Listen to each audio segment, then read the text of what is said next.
Welcome to The Joyful Frugalista, the podcast that's all about living a richer life with less. I'm your host, Serina Bird, author and passionate frugalista.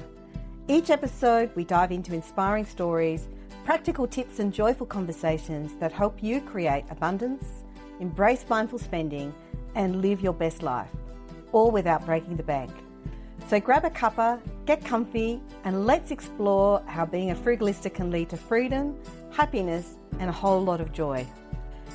This podcast is for informational and entertainment purposes only and does not constitute financial advice. Hello, Frugal, and welcome. Today I have a special guest, and of course, all of my guests are special. Today we are going to talk about financial empowerment, especially for women. And we've also got a solid financial gift to discuss that's way better than chocolates or chrysanthemums for Mother's Day. My guest today is someone you may already know, and that's Mel Browne. She's an author, financial educator and entrepreneur, known for her straight-talking, practical advice on money and mindset. Mel is the author of several best-selling books, including I'm not sure quite what I'm supposed to say on this podcast, but anyway, it's If Your Finances and Budgets Don't Work, But This Does. She's passionate about helping women understand their money story, ditch financial stress and build lives that align with their values. Mel brings a unique blend of finance, psychology and personal insight, and I'm so thrilled to have her on here today. So big welcome to you, Mel. Thanks so much, Serina. Thank you for being here. Love the title of your book, and I'm sure you get a lot of giggles. Absolutely do, and I'm always curious as to, are you going to say the name? I've been in corporates where they're very hesitant, so yeah, it's good fun.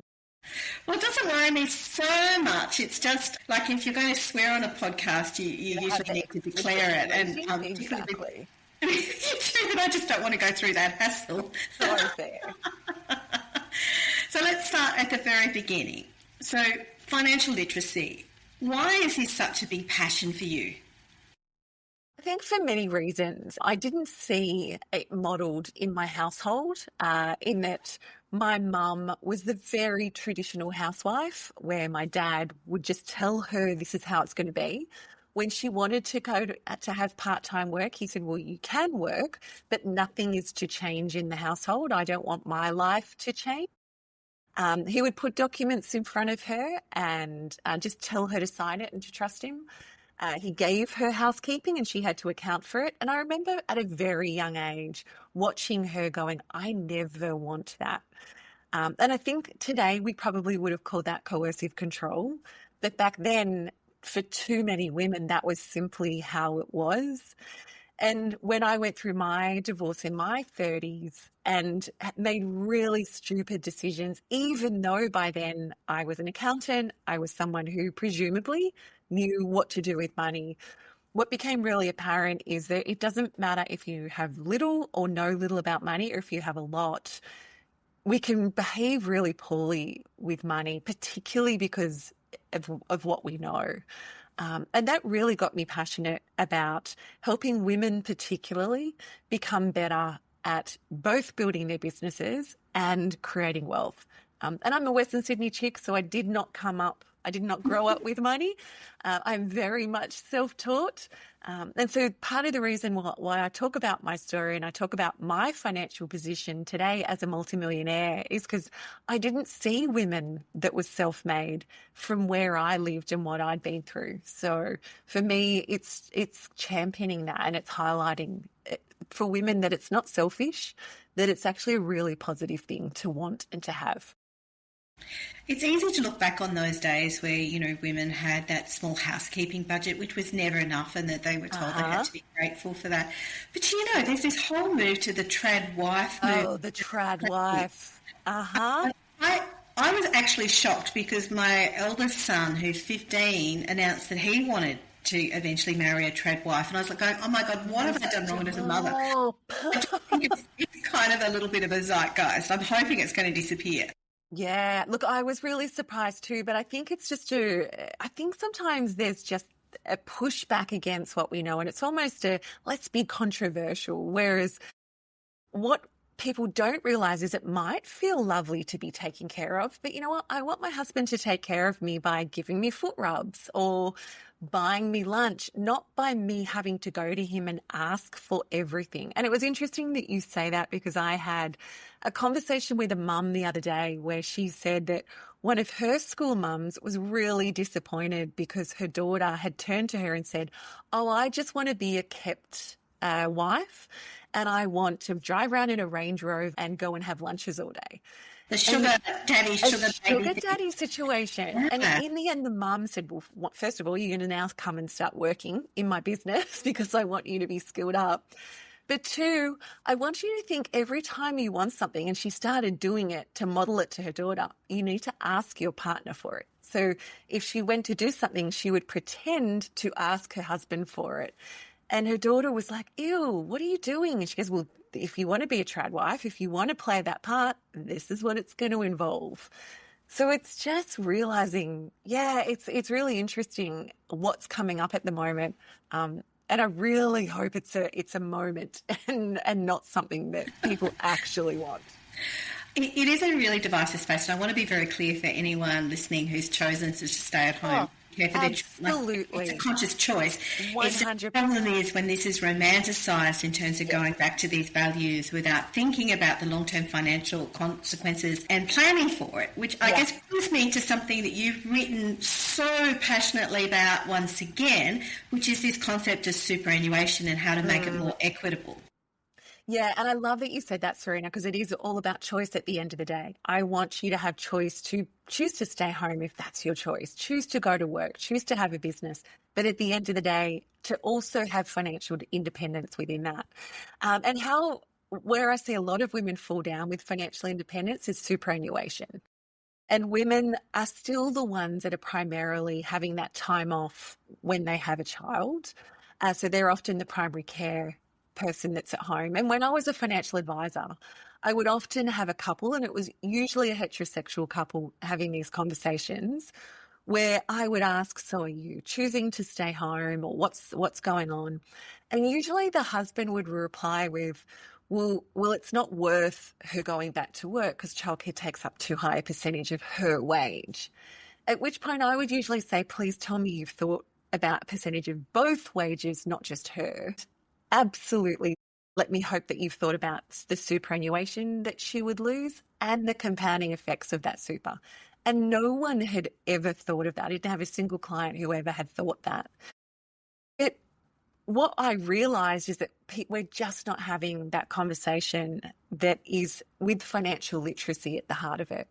And when I would talk to people, and when I used to talk to friends that were having babies, I'd say, "Well, I know money's tight, but please tell me you're at least having a conversation with your partner about super splitting." And no one knew what it was. So I started to really, on socials, talk more and more about it. So essentially, super splitting in Australia is where if I'm living with my partner, so it can be married or de facto, I can split up to 85% of the previous year's contribution. It's a really simple form they can fill in on their website.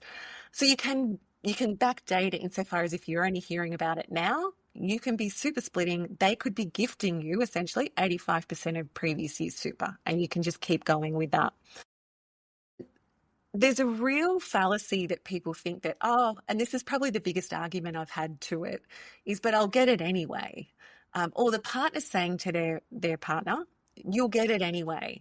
And yet what I saw as a financial advisor is that often wasn't the case, because either the wife would prioritise the house instead of the super, and you can't eat your house is an asset, not an investment, or two, it would just be too hard, like it was too emotional, there was too much angst involved. She just thought, "You know what, this is too hard, fine, just have it if he put up a fight." So this way, it's splitting it when times are good. rather than having to have that issue if it's going to be an issue later on. Yeah, all of that makes total sense. And I must say, hubby has that same view, and that's based on both of us going through divorces. I had to give up a third of my superannuation because I earned more than my ex-husband, even though it was an abusive situation, which really, really hurt, actually. It would. But thankfully I've rebuilt that, which is a good thing. But this is a common thing. But in the case of our superannuation, which is a particular government scheme, the only beneficiaries can be a spouse, but I'm assuming that's not the case. So, like, you could be, someone could, for instance, give their superannuation to children from an earlier marriage or anything. Yeah, absolutely. And I had a situation in the last couple of weeks where my brother-in-law has passed away. He's remarried, and he is gifting his superannuation to his kids. And yes, there's tax consequences, but they're dependents, and they're not her children. So the new wife and the old wife, neither of them will be benefiting from that super, but the kids will. And that's a great thing. But again, don't presume you're going to get something, because life will happen or situations can change. And so it may not come to you. It's about putting on our own financial oxygen mask. Yeah, that's a great example. And that's fine if all the parties are aware of it. But if you've got a wife who had chosen to stay home and was reliant on that income, and then suddenly overnight through death or other things it's not there, and then the estate planning wasn't what they thought, or maybe the will hadn't been updated, this can be a real problem. It absolutely can be. And too many people are blindsided by that at a time where you just don't want to be.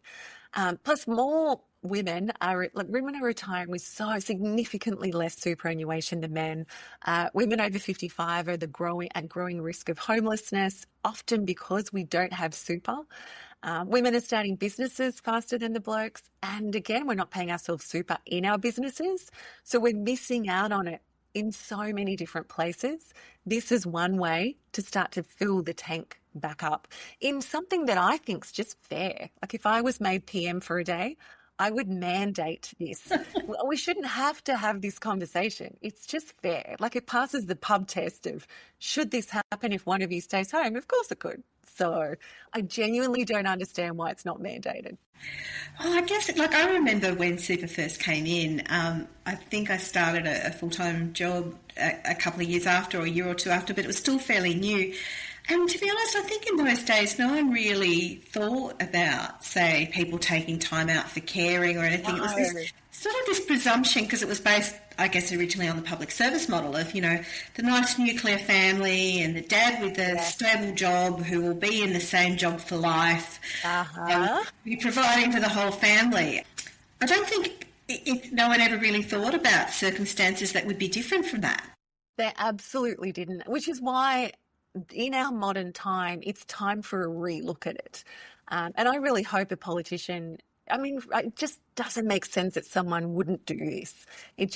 I think it's time for a PM to be brave and say, yeah, we're just going to mandate. If one of you stays home, you just have to split it for the percentage that you're staying home. Easy. So you haven't had the sort of conventional start saving and investing, young, smooth sailing kind of background yourself.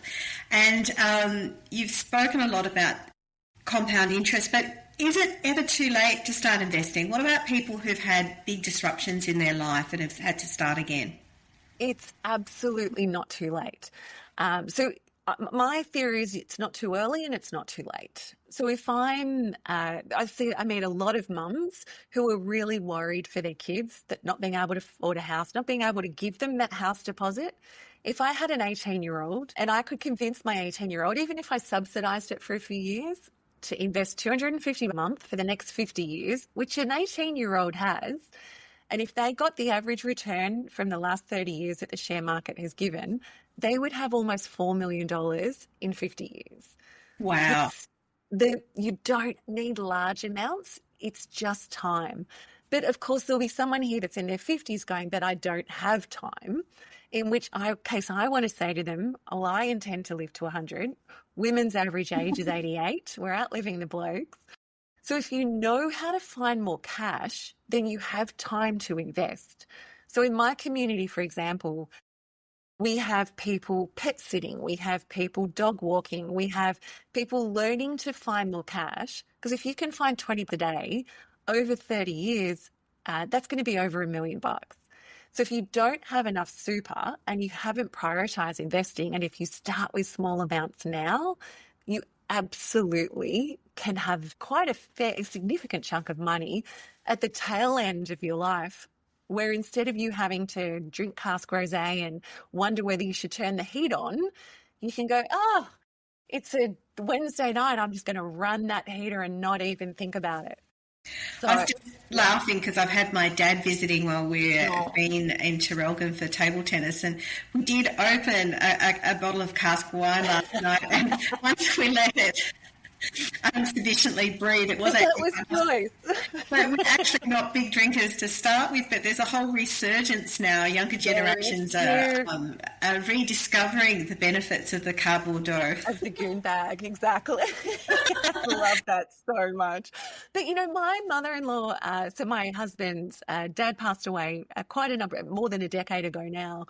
She, and we visited with her on the weekend, we subsidise her pension because she can't afford to run, without our monies that we give her every single week, she can't afford to run her air conditioner during the middle of summer and during winter. Like, it's really, I don't want to be in my 80s like she is and going, oh, I'm tiny, I'm frail, and I'm freezing, and I can't turn the heat on. I just want it to be a no-brainer.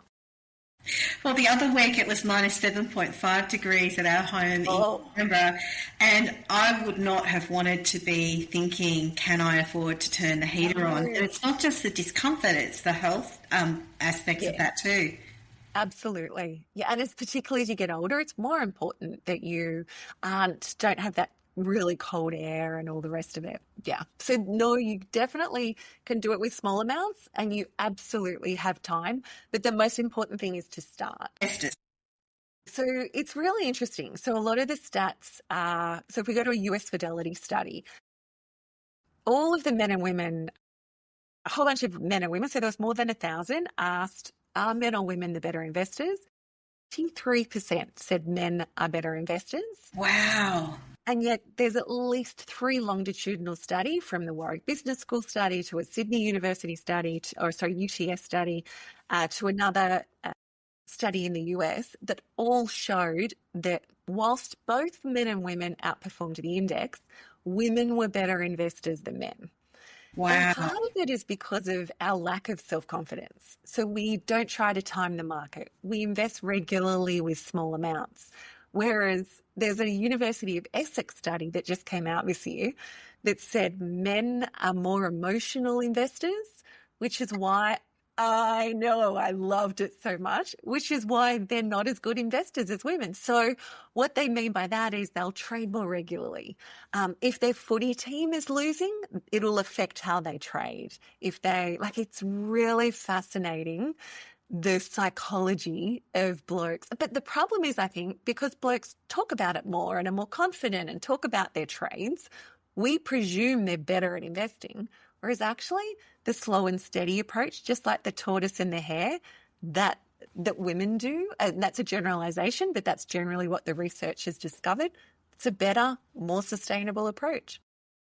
Wow, that is fascinating, but it also, I guess, tallies with my own observations. And this is not share trading, this is property, but I remember years ago going to a kid's birthday party and a dad from the childcare sort of circle was talking about how he planned to go to an auction and all his methods that he was going to use to, get the house for the best value. And then coincidentally, a couple of months after that, I went to auction to buy what was then my previous apartment, and I was successful at that auction. But I used a very different approach. I spent some time getting to know the real estate agent to assure him of my credibility.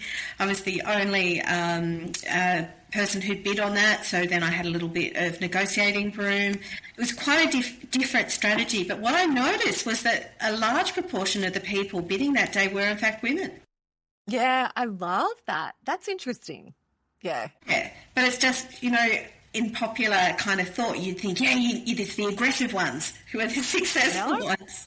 Yeah, absolutely not. And again, it's that conception versus reality, right? Sorry, perception versus reality. And in your example, it's exactly right that women historically, the research is finding we actually make really good investors. But do we believe in ourselves enough? No. Are we doing it enough? Absolutely not. And that's the problem. So one of the themes that I loved out of COVID, other than social isolating and not hugging, because I'm super introverted and I can't cope with any of those things, thanks COVID, is that there were more women investing than ever before. So there was this real interest and resurgence of women investing. So I love that theme from COVID. But the problem is not enough of us are continuing with it. And there still we have more to go for, particularly women in their 40s and 50s, to realise that, hey, we should be jumping onto this as well. Yeah, it makes sense. And talking about that age group, there's something else that you've been really quite passionate about writing about and to, I guess, destigmatising, and that is the impact of menopause on women, including on their finances. Yeah, absolutely. So menopause, they're discovering now, is $1 billion issue. And it's $1 billion issue because of the lost wages that we have, the people resigning from jobs, and just the cost of it. And what we know now that the research is showing us is that for women, we have that gap when we stop and have kids. But then there's another, and that affects our super, that affects our earning ability. But then there's another one that happens when we have menopause. And what they're discovering is that women are leaving jobs, or they're dropping part-time, or they're leaving partners. And then when they get into menopause from perimenopause, they're looking back when the brain fog is cleared and the rage is settled and the symptoms have calmed and gone, oh, I want to get back in the workforce and I can't because my age is really preventing that. Maybe I wouldn't have left that marriage. I wish I hadn't have sold that business. And as someone that went through early onset menopause, where just the sound of my husband, who I love dearly, breathing next to me on the couch made me just want to throttle him. And also the brain fog. And I remember I was doing a podcast with Mama Mia, and I would just lose words. The wrong thing would come out of my mouth. They were doing filming with me, and I was just wet with sweat. And the gorgeous young girls were like, oh, do you need a powder? I'm like, no, I need to change your clothes in a shower. But I just didn't understand. And I think too many women in that situation will go, oh, I can't cope with this. I know I can't do my job. So I'm going to therefore pack it in and drop it back, and that is affecting our finances. Whereas for me, it's my message is make sure you speak to a GP. And for me, I had to speak to 4 GPs before one would talk to me about things that actually worked for my symptoms.